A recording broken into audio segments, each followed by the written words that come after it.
তারিখটা ২০০৭ সালের ৭ মার্চ। সেই সময়টাই বাংলাদেশের রাজনীতিবিদ এবং ব্যবসায়ীদের তাড়া করে ফিরেছে গ্রেফতার আতঙ্ক।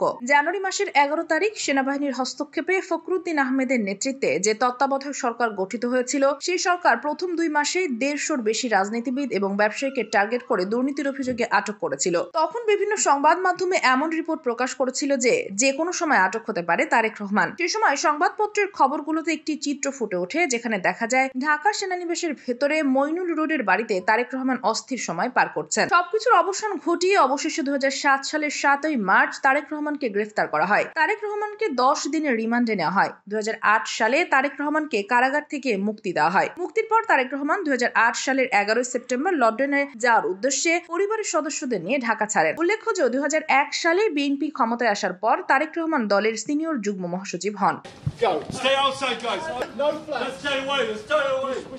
Sheikh Masuma, daily hour, Bangladesh.